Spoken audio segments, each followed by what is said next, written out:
సాయికృష్ణ గారితో. సాయికృష్ణ గారు నమస్తే. నమస్తే అండి. 2-3 అంశాలు ఎక్కువగా ఏంటంటే పాకిస్తాన్ రిలేటెడ్, పాకిస్తాన్ని ఎండగడుతున్న పీఓజేకే నిరసనగాళ్ళు ఇన్నటిదాకా ఏం చేశారు, వాళ్ళని వీళ్ళని చూపించి మన మీద నిరసనలు ప్రపంచవ్యాప్తంగా మన మీద నింద మోపటాలు ఇవన్నీ చేసి వచ్చింది. ఇవాళ సొంత దేశం వాళ్ళది అనుకుంటున్న పీఓజేకేలో నిరసనలు ఎలా వస్తున్నాయో, మీరే మాకు గన్స్ ఇచ్చి మమ్మల్ని ఉగ్రవాదులు అంటారా అంటూ పీఓజేకే నిరసనకారులు పాకిస్తాన్ని సూటి ప్రశ్న వేస్తున్నారు. మరోవైపు జైషే మహమ్మద్ కార్యక్రమానికి పాక్ పోలీసుల భద్రత ఇవ్వటం, ఇవన్నీ కూడా చూస్తుంటే ఏం జరుగుతోంది పాకిస్తాన్లో?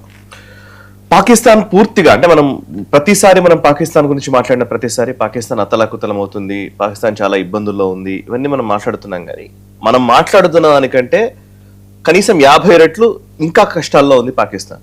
అంటే నేను చెప్పాలనుకున్నది, మనం ఎన్నో విషయాలు మాట్లాడుతూ మనం ఇంకా కొంచెం ఒక అడ్వాంటేజెస్ పొజిషనే పాకిస్తాన్కి వస్తూ ఉంటాం లిటరల్లీ మాట్లాడుతూ. బట్ పాకిస్తాన్ లో పరిస్థితి చూస్తే, గ్రౌండ్ లెవెల్ పరిస్థితి చూస్తే ఇంకా అధ్వానంగా ఉంది. నేను ఇప్పుడే జస్ట్ వస్తున్నప్పుడు ఒక వీడియో వింటూ ఉన్నాను. సింగపూర్ అంబాసిడర్ ఎవరో ఆయన చేసినటువంటి స్టేట్మెంట్. ఎవరో ఒక జర్నలిస్ట్ అడిగిన ప్రశ్న, పాకిస్తాన్ నెక్స్ట్ 5 years లో ఏ విధంగా ఉండబోతోంది అని అడిగితే, ఆ సింగపూర్ అంబాసిడర్ పేరు నాకు తెలియదు, బట్ నేను ర్యాండమ్ గా విన్నటువంటి వీడియోనే అది. ఆయన చెప్తున్నారు, సో ఏమంటున్నారంటే, ఇప్పుడు ప్రస్తుతం ఇరాన్ అండ్ అమెరికా మధ్య ఏదో చర్చలు జరపడంలో పాకిస్తాన్ ఒక డిప్లొమాటిక్ అడ్వాంటేజ్ పొందుతున్నట్టు కనబడుతోంది. కానీ ఆ డిప్లొమసీ వల్ల పాకిస్తాన్ ప్రజలకు ఒరిగేది ఏమీ లేదు.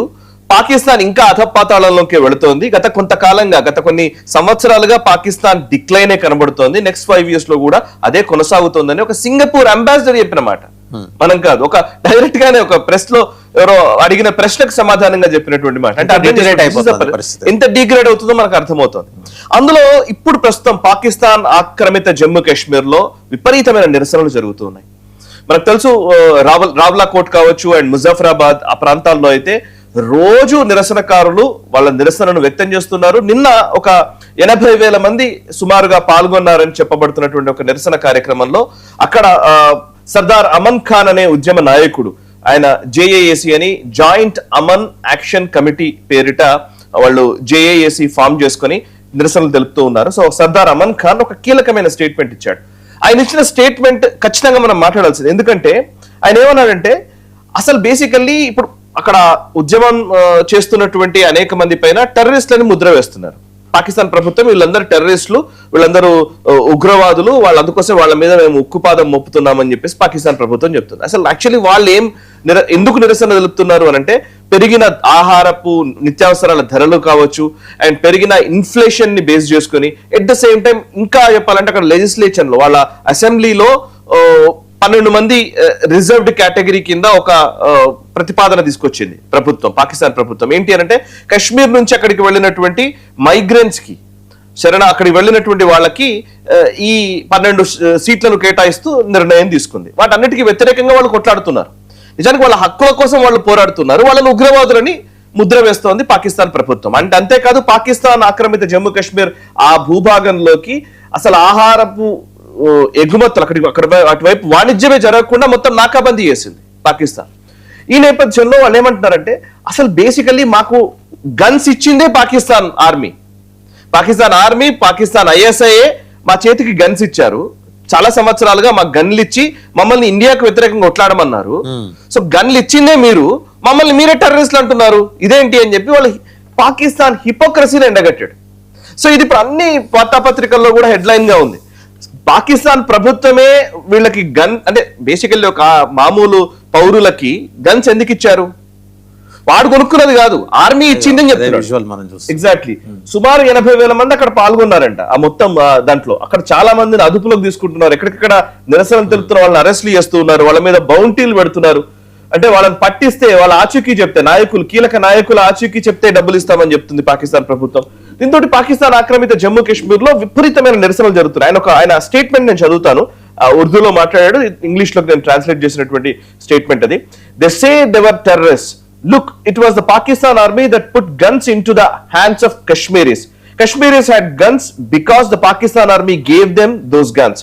The entire Pakistan army did it. And today, they have the audacity to call us terrorists. Idi a particular వ్యక్తి ఇచ్చినటువంటి స్టేట్మెంట్. సో ఇందులో ఇంకా ఇదొక్కటి కాదు, ఈవెన్ పీఓజేకేలో నిరసనలు తెలుపుతున్న వాళ్ళని పాకిస్తాన్ ప్రభుత్వం అడ్డుకుంటోంది, అరెస్ట్ చేస్తోంది. మనం చూస్తున్నది అదేనండి. మనం వినొచ్చా? ఆడియో ఉందండి. ఆడియో ఉంటే ఒకసారి ప్లే చేద్దాం.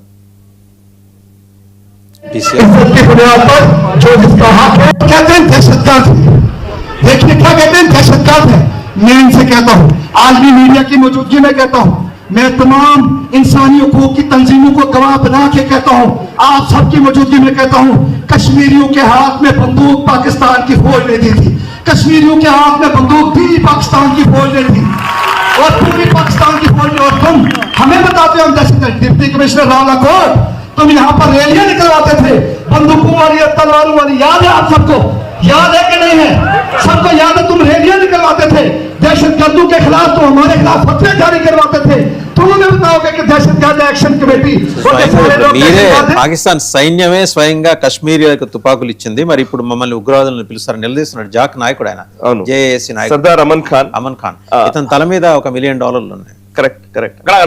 నాయకులందరి పైన బౌంటీలు పెట్టారు, నలుగురు కీలకమైన. కానీ ఎంత చేస్తున్నా కూడా వాళ్ళు నిరసనలు ఆపట్లేదు. మీరు చూడండి, గత నెల రోజుల నుంచి కంటిన్యూస్ గా జరుగుతూనే ఉన్నారు నిరసనలు.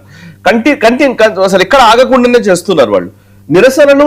ఆ ఉద్యమాలు కంటిన్యూ అవుతూనే ఉన్నాయి. And at the same time ఆయన అంటున్న మాటల్లో మీరు చూడండి, కశ్మీర్ చేతుల్లో గన్లు పెట్టింది మీరు అని చెప్తున్నాడు.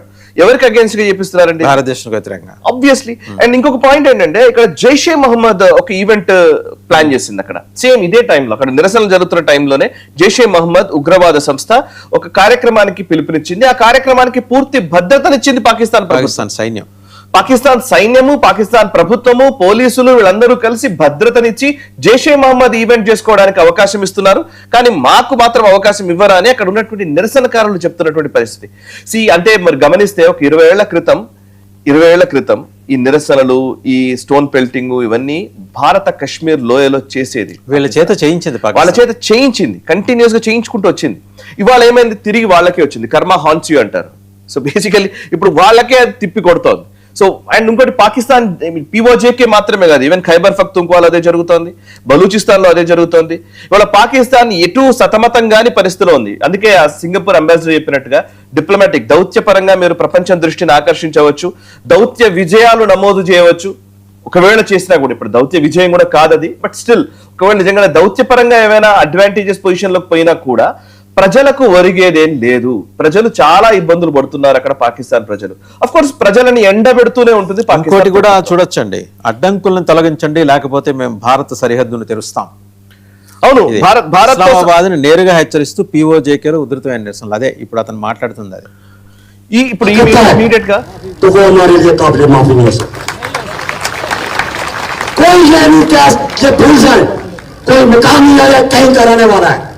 हमारे लिए सब बराबर है।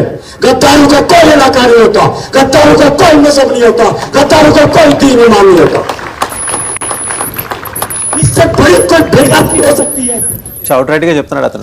మీరు ఆపకపోతే, నిర్బంధం ఆపకపోతే, అడ్డంకులు తొలగించకపోతే